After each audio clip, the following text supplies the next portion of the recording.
Vamos a empezar con las novedades, de todas formas, mientras tanto, novedades sobre qué hacía Mazón la tarde de La Dana, más de un año después, porque ha pasado un año y seguimos conociendo cosas sobre cómo se gestionó la peor tragedia reciente que ha afrontado este país, que es La Dana en Valencia. Ustedes ya conocen el baile de versiones, las contradicciones, las mentiras, que se van contraponiendo los datos que va pidiendo la jueza de Catarroja, y una versión sobrepone a la versión anterior. Ayer, por ejemplo, supimos que Maribel Vilaplana sacó el coche del parking a las 7:47 de la tarde, y hemos leído también que fue ella, Vilaplana, la que llevó a Mazón en coche hasta el Palau de la Generalitat. Así que vamos a hacer una cosa, y es que vamos a ir ordenando todo lo que se sabe, pero para eso es necesario recordar lo último que ha dicho Mazón, lo que dijo el lunes de la semana pasada, recuerden, cuando compareció en la Comisión de Investigación del Congreso. Recordarán que allí dijo que él acompañó a Vilaplana desde el Ventorro hasta el parking, que fue sin escoltas. Luego se puso a recitar calle por calle los sitios por los que él dice que pasó andando en las horas más críticas de La Dana, en los momentos en los que no cogía el teléfono. Preguntaba a Mazón la diputada de Compromís, Águeda Mico. Le he dicho que mi itinerario fue desde el restaurante a la calle de la Paz, y desde la calle de la Paz andando hasta el Palau de la Generalitat. Y si estabas caminando... Y que desde el Palau desde el Palau de la Generalitat, desde allí, con posterioridad, me trasladé al centro de emergencias de La Eliana. Ese fue mi itinerario. Si me pide el minutaje exacto de en qué minutos, pregunta, si a las 17:12 o a las 17:45... M'has contat el itinerari. Per què te telefona dos vegades la teua consellera i no li agarres el telèfon? Per què? Pues yo la de las 19:10 no sé si es que estaba andando y tenía el móvil en la mochila en ese momento. I estàs dient que no li vas agarrar el telèfon a la teua consellera perquè anaves caminant i no l'escoltaries? Bueno, pues, estàs dient això? Si no la escuché... O sea, el presidente de la Generalitat Valenciana, en alerta roja. Pues sí, oiga, no atenderá una llamada de veintitantas que hice, pues no significa estar incomunicado, como se ha dicho. No, però és que justament la teua consellera a les 7:10 i a les 7:36... Es que no puedo contestar. Él dice que no cogió el teléfono porque igual lo llevaba en la mochila, dice que fue sin escoltas, por tanto, sin testigos, y dice que fue andando, aunque publica el diario Levante Sastre que en realidad fueron en coche. Al principio de todo, recordarás que en el Palau llegaron a apuntar que Mazón había llegado a las 5 allí, a la Generalitat. Hemos oído decir a Mazón, yo estuve trabajando en el Palau. Luego dijeron que había llegado a las 6. Por decir, dijeron que había llegado al CECOPI después de las 7. En realidad fue a las 8:28. En este baile de relatos supimos hace poco que Mazón dice que acompañó a Vilaplana hasta el parking. Ella le dijo a la jueza que habían hablado de fútbol en la conversación. Se despidieron y luego ella no sabe hacia dónde se fue Mazón, según le dijo a la jueza. Pero publica Levante que a las 7:47 ella sacó el coche del parking y lo llevó a él en coche hacia el Palau, donde llegó sobre las 8 y donde le contaron cómo estaban las cosas. Levante cita fuentes del PP, y esto es muy revelador, que Levante saca esto de fuentes del PP. La subdirectora del periódico, Isabel Olmos, anoche en Hora 25. Yo creo que también obedece a una parte del partido que ya no puede más, en ese sentido, o gente que ya, digamos, sabía mucha más información de la que podía decir, ¿no? Entonces, bueno, yo a 48 horas del pleno de Pere-Llorca, vuelvo a insistir, Mazón continúa siendo un elemento muy, muy molesto para el Partido Popular, porque todavía ellos mismos me han permitido que llegara a esta situación. Han pasado 13 meses de La Dana. O sea, gente del partido de Mazón, del PP, informa, un año después, por cierto, de que, según su versión, según su relato, él no llegó andando al Palau, sino que lo llevó Vilaplana en el coche, después de que ella sacara el coche del parking, una hora después de que, según hemos acabado sabiendo, después del cruce de versiones, terminara su almuerzo en el Ventorro. Estamos hablando, lo fundamental aquí es el contexto. Son las horas críticas de la riada, que incluye ese periodo de 37 minutos en el que Mazón no cogió el teléfono porque, como escuchábamos antes que dijo en el Congreso, quizá lo llevaba en la mochila y no lo oyó. Y la otra revelación que conocimos ayer y que apuntábamos ahora al principio de este abierto es ese extracto bancario del momento en el que Vilaplana pagó el ticket del aparcamiento. Ana Durán, Radio Valencia, buen día. Hola, ¿qué tal? Buen día. Claro, y la sorpresa fue comprobar que lo pagó una hora después de que en teoría hubiera acabado su comida en el Ventorro, porque sacó el coche del parking, pagó el parking a las 7:47. Sí, y eso se comprueba con el extracto de la tarjeta bancaria que Maribel Vilaplana, la periodista, ha entregado a la jueza. El ticket que se pagó fue de 15,10 €, algo más de 5 horas de estacionamiento. Así que la salida, cruzando ese dato con los que ha aportado la empresa del parking, fue a las 19:47. Si tenemos en cuenta que el dueño del Ventorro dijo en su declaración como testigo ante la jueza que los dos, que Mazón y Vilaplana, salieron del restaurante entre las 6:30 y las 7 de la tarde, está ese restaurante a 5 minutos andando tranquilo del parking, así que la incógnita es, como decíais, qué pasó en esa hora o incluso algo más de esa hora, si salieron a las 6:30 de la tarde hasta las 19:47, que es cuando Maribel Vilaplana saca el coche del parking. Y sobre todo porque en esa hora ese es el espacio en el que no coge 2 llamadas a su consejera Salomé Pradas, incluso alguna de ellas es cancelada, no es que no la coja, sino que la cancela. Y todo esto, Ana, a pocas horas de que se vote la investidura de Juanfran Pérez Llorca, que necesita los votos de Vox. Sí, ese pleno está previsto mañana. Juanfran Pérez Llorca, que hasta ahora había sido el muñidor de los acuerdos de Mazón con Vox, ahora sigue negociando, pero en esta ocasión, para conseguir los apoyos para él mismo, se va a someter mañana a ese debate de investidura. Necesita, como decías, los apoyos de Vox, porque el PP tiene 40 diputados, se necesitan 50 para que esa candidatura salga adelante. Vox tiene 13, así que a esta hora se sigue negociando el acuerdo, que si no tiene que estar cerrado completamente mañana, si al menos tiene que estar hilado para garantizar que Pérez Llorca se convierte en el nuevo presidente de la Generalitat. Ana, gracias. A vosotros. Y todo esto mientras siguen las declaraciones ante la jueza de Catarroja, y en el juzgado está nuestro compañero Adrián Sánchez. Adrián, buen día. Hola Ángels, buen día. Porque hoy es importante, declara como testigo el primer alto cargo que pertenece, vamos a decir, al núcleo duro, al núcleo de confianza de Mazón. Sí, está a punto de entrar a estos juzgados de Catarroja José Manuel Cuenca, que es el secretario autonómico de Presidencia y que ha sido citado a declarar hoy ante la jueza, en la que es una persona muy cercana al todavía presidente, y aunque el día de la Dana no estuvo en Valencia, puede tener un papel relevante en la investigación porque habló con Salomé Pradas 4 veces ese día, 3 de ellas por la tarde en las horas críticas, y hubo otras llamadas en las que la consellera le llamaba pero él no contestaba. De hecho, en varias ocasiones Pradas llamaba a Mazón, él no le cogía el teléfono y entonces la consellera llamaba al secretario autonómico de Presidencia, la mano derecha de Carlos Mazón, que hoy declara José Manuel Cuenca sobre el contenido de esas llamadas. Será sobre lo que tendrá que responder hoy el secretario autonómico ante la jueza, aunque hay que tener en cuenta en todo caso que es una persona de máxima confianza de Carlos Mazón. Estuvo con él desde la campaña para las autonómicas de 2023 en Valencia, cuando Mazón era presidente, todavía lo es, compartían piso los dos. La jueza busca con esta declaración y con la de otros miembros de su núcleo duro, para las que aún no hay fecha, saber qué hizo Mazón esa tarde y si pudo retrasar o al menos condicionar la toma de decisiones en el CECOPI. Adrián, gracias. Un saludo. Veremos qué da de sí esta declaración y vamos sumando versiones. Edu, versiones a lo que pasó en esa comida en el Ventorro, a lo que pasó después y a ese periodo que no sabemos exactamente qué estaba haciendo Carlos Mazón. Tenemos una certeza, que no estaba donde tenía que estar. Y hay un punto que puede ser interesante, que es lo que destacaba la subdirectora de Levante, que es quien saca esta información de que hay una nueva versión, y es que ella, Maribel Vilaplana, llevó en coche a Carlos Mazón hasta el Palau de la Generalitat. El hecho de que el Partido Popular o un sector del Partido Popular pueda empezar a cansarse de esta situación. Bueno, ya les ha costado, ¿no? Sí. Porque creo que... Más de un año, 13 meses. Llevan más de un año, que ya son 13 meses desde que ocurrió aquella inmensa tragedia, de las más importantes que habitan en la memoria de nuestro país, no solo de la Comunidad Valenciana o de Castilla-La Mancha, sino también del conjunto del país. Y yo creo que este es el típico asunto, Ángels, que nos habla de la importancia de la verdad en política. Porque cuando te enredas en mentiras tratando de traficar con lo que hiciste en un momento trascendente de una sociedad, pues en este caso la que te tocaba gobernar, que es la sociedad de la que vive dentro de la Comunidad Valenciana, empiezas con las mentiras y no terminas nunca. Y entre el primer día, las primeras declaraciones que tuvimos del señor Mazón, expresidente de la Generalitat, en los días posteriores a la Dana, y estas últimas, hay una inmensa concatenación de mentiras. Todo es una detrás de otra. Y todo para traficar con lo que hizo aquel día, que es básicamente no estar donde debía. Seguramente si la sociedad valenciana hiciera un análisis y pusiese nota a todos los responsables institucionales, no aprobaba ninguno. Pero hay uno que es el que peor nota saca de todos, que es este señor. Este señor que sacó aquella nota y que durante estos más de un año, casi 13 meses, se ha dedicado a tener cobertura de un partido que es el suyo, el PP, que uno no ha sabido muy bien qué hacer con él desde que llegó. El PP no ha parecido tener capacidad para dar orientación estratégica a lo que quería en la Comunidad Valenciana. No ha sido el PP orientando a Mazón, ha sido más bien Mazón orientando al conjunto del PP en el conjunto del territorio español.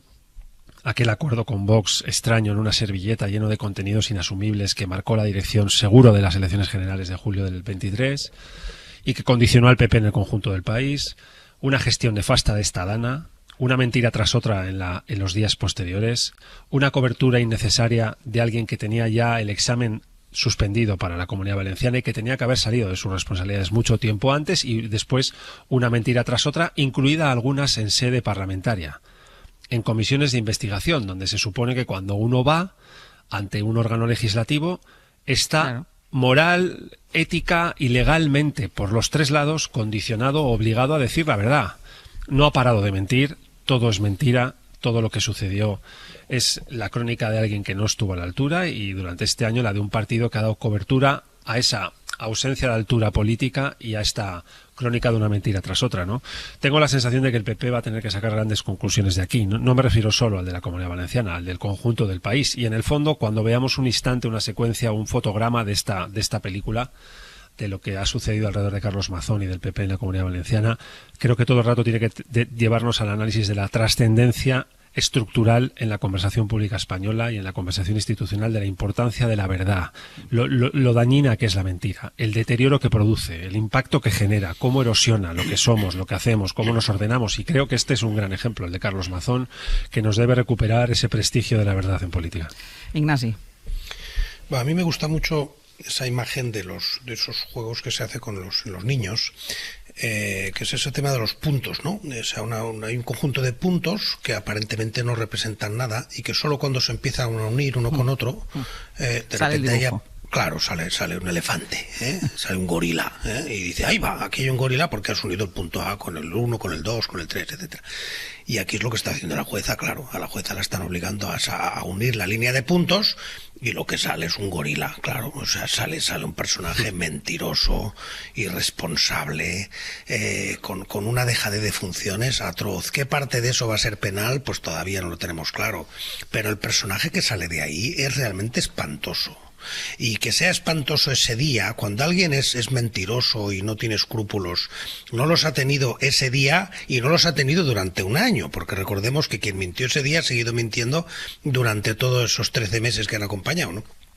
Por tanto, de alguna manera mancha toda su trayectoria, no solo mancha la de ese día, mancha su trayectoria entera, como mentiroso, como responsable, como frívolo. Y de él, de ella, lo siento, ya sé que ella no es personaje público, pero podía haber salvado su honor si ese ella mismo día también ha mentido, dicho... ella declaró como testigo y ha mentido. Claro, por eso te digo, o sea, que ella es una ciudadana, pero en este momento es una ciudadana que tiene un foco y se lo ha buscado ella misma porque hubiera podido salir limpia de todo esto y no ha querido. Por lo tanto, ella también es en este momento cómplice de una mentira y mentirosa, claramente, ¿no? Pero ¿qué decir? Lo ha dejado muy claro Eduardo, o sea que todo lo que es la mentira en política se paga muy cara, y el apoyo que le está dando el Partido Popular, como se ve a sabiendas, aquello de prevaricar es dictar una resolución injusta a sabiendas. Hombre, los partidos no prevarican, pero aquí lo que está quedando muy claro es que hay mucha gente en el PP, alguna a lo mejor nos está escuchando, que saben que Mazón miente y que lo han sabido durante 13 meses y que han estado intentando proteger a su jefe con una omertá que en este momento se está resquebrajando porque se dan cuenta del coste que eso tiene. Hombre, bienvenidos a la honestidad, pero eso todavía están a tiempo de romper eso de una vez, como ocurre en las organizaciones criminales. Yo no estoy llamando al PP organización criminal, pero sí que en este caso hay mucha gente o determinada gente en el PP que está protegiendo a alguien con posible responsabilidad criminal. Las cosas por su nombre. El PP se dio mucha más prisa con Cristina Cifuentes para desvelar qué hacía ella cuando le resultó ya bastante molesta. En el caso de Carlos Mazón, la mentira la han sostenido durante más de un año, y vamos a ver qué dice el secretario general de Presidencia, esa persona de tanta confianza de Carlos Mazón, que se supone que debe conocer en todo momento dónde está su jefe, sobre todo y especialmente si estamos hablando de la mayor crisis a la que se tiene que enfrentar el presidente de la Generalitat. Carlos Mazón y su acompañante no han dicho la verdad nunca. Como ya se ha expresado por quien me ha precedido el uso de la palabra, no han tenido ningún complejo en inventar 1 y 1000 versiones en sede parlamentaria. Lo ha hecho Carlos Mazón y ella, con mucho menos cuidado en sede judicial, lo que le puede acarrear alguna responsabilidad por falso testimonio. Hablamos de 2 arquitectos de la mentira, que además lo han hecho con un propósito único, que es tapar sus vergüenzas, porque algo poco edificante tenían que estar haciendo ese día para no ser capaz de haber formulado una versión más próxima a la verdad desde el principio. Y entonces solo estaríamos hablando de 2 personas que no están a la altura de las circunstancias en un momento crítico. Pero hoy estamos hablando de otra cosa. Hoy estamos hablando de puro cinismo, de generar una versión alternativa a los hechos con el único fin de salvar sus vergüenzas y tapar sus vergüenzas. Entiendo, imagino, quizá también quienes nos escuchan, que en el fondo todo lo que se imaginaba desde el principio, que era lo que le estaba ocupando a Carlos Mazón ese rato, pues es lo que va a ser la versión más próxima a la realidad. Y Ángel, si me permites un inciso muy pequeño, pero decimos que que quien prueba esta mentira son unos testigos del PP. Yo quiero creer que en Valencia hay cámaras y que si esto fuera una acción terrorista sería fácil seguir el trayectorio de ese coche. Lo que pasa es que simplemente no se ha buscado. Por lo tanto, si el coche de esta persona fue hasta el Palau de la Generalitat, eso debería ser relativamente sencillo de verificar en muy poco tiempo. O sea, que además del testimonio que ha sacado Levante de testigos del PP, verificar si ese coche fue del parking, no a su casa, sino al Palau de la Generalitat, nada menos que al Palau de la Generalitat, eso entiendo que tiene que haber cámaras que hayan dejado constancia de eso. Pues no te extrañe que sea otra de las acciones que emprenda la jueza, porque como yo creo que me ha parecido muy gráfico eso que tú has estado diciendo, lo de los puntos, porque la jueza, a raíz de las declaraciones que van haciendo y que las versiones que se van conociendo, ella va modulando y modificando su actuación. Es decir, que es muy probable que con esta nueva versión que da diario el Levante, la jueza haga un movimiento. Todo esto impacta de lleno en la sesión de investidura. Mañana, Juanfran Pérez Llorca, investido presidente de la Generalitat. Bueno, decimos investido, damos por hecho que Vox va a apoyar la investidura de Juanfran Pérez Llorca, pero la verdad es que a esta hora ni Vox da el sí definitivo, con esa sensación, con esa evidencia, Edu, de que Vox sigue manejando la llave y manejando los tiempos de la investidura de alguien del Partido Popular. De hecho, no se ha hecho público todavía los puntos del acuerdo. Veremos si esta es una exigencia de Vox, que es lo más que probable. Veremos si le vota en primera vuelta o hace falta una segunda votación. Y Vox va manejando los tiempos. Es que yo creo que aquí hay una clave de nuevo, porque el Partido Popular podía haberle dado el protagonismo de esta jugada a la sociedad valenciana. El análisis de lo que ha sucedido lo tenemos claro. Damos la palabra a la sociedad, que tiene que marcar un rumbo para el futuro de la Comunidad Valenciana a partir de todo esto que ha pasado, que es la dimisión de un presidente producto del examen cívico expresado de manera contundente en un funeral un año después de una dana trágica que se llevó la vida de más de 220 personas, una herida inmensa que quedó allí.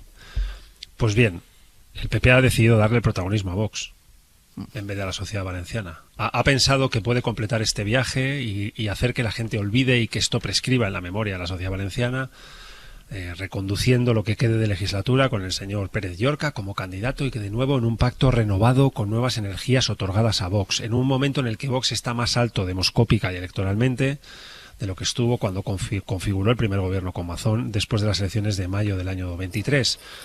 Intuyo que alguien en Génova ha dicho que no convoquen elecciones en Valencia, no vaya a ser que a la vez haya una convocatoria de elecciones generales y se vote en toda España sobre el eje vertebrador de la dana y la memoria de Mazón, porque entonces estamos perdidos. Y ese es exactamente el análisis que muchos llevamos haciendo durante todo este año. Cómo el PP a nivel nacional vinculaba su recorrido, su orientación, su circunstancia y su condicionamiento político alrededor de la figura de Mazón. No es como Mazón quedaba configurado y condicionado alrededor del PP, sino como el PP quedaba configurado y condicionado alrededor de Mazón. Y aquí están las consecuencias, que el futuro lo va a orientar Vox ahora en la Comunidad Valenciana, en lo que queda de legislatura, en vez de los ciudadanos y las ciudadanas de esa comunidad, que yo creo que después de lo que ha sucedido tenían derecho a expresar por dónde quieren que vaya su propio futuro. Ha dimitido un presidente. Se ha ido tras una herida brutal con más de 200 personas fallecidas, tras un año de mentiras, un asunto judicializado muy sensible que ha demostrado las vulnerabilidades del ecosistema institucional de la Comunidad Valenciana. ¿era tiempo para que votaran o no? Es que si no votan aquí, ¿cuándo van a votar? Si este no es un elemento de reorientación estratégica, no, hay algo que hay una alarma que ha saltado en algún despacho de Génova, en alguna luz interna que quede en esa sede, y habrán dicho, cuidado, que convocan elecciones generales a la vez y vota todo explorador de Mazón, y el examen es el que sabemos, la nota es la que sabemos, ¿no? A mí me parece que se vuelven a casar, se casaron y celebran ahora sus bodas de oro en un ambiente gris, oscuro, profundamente denso alrededor de las circunstancias que se ha vivido en la Comunidad Valenciana en todo este tiempo, con un partido que no para de crecer, y en parte no para de crecer porque alguien no para de equivocarse con ellos, y tengo la sensación de que ese alguien es el Partido Popular. Mariola. Alberto Núñez Feijóo también ha perdido la oportunidad de marcar el rumbo como líder del partido en los términos que planteaba ahora Eduardo, y yo añadiría otro elemento. Fíjate, aquí el debate era si las circunstancias invitan a que los valencianos votaran o no votaran, pero es que hemos sabido que Alberto Núñez Feijóo se sorprende cuando Carlos Mazón renuncia al cargo, porque en principio él no le había pedido tanto. En realidad, para Alberto Núñez Feijóo era suficiente sostener a este gran arquitecto de la mentira y simplemente requerirle que, hombre, no se presentara como candidato en los próximos comicios, como si alguien hubiera imaginado la hipótesis de que Carlos Mazón pudiera sostenerse en una posible nuevo mandato, ¿no? Entonces, yo creo que para mí la pregunta es ¿dónde tiene el Partido Popular general, me refiero, dónde tiene Génova el sensor que le invita a advertir a qué quiere condenar su partido en los próximos comicios? Porque yo creo que Valencia puede ser un experimento político de los costes que representa para el Partido Popular estar en disposición de gobernar atrapado en una dinámica de Vox que además está en la mejor de las opciones posibles, porque condiciona toda la agenda política, condiciona las prioridades de lo que queda de legislatura, en este caso en Valencia, y además sin sufrir ningún coste, político.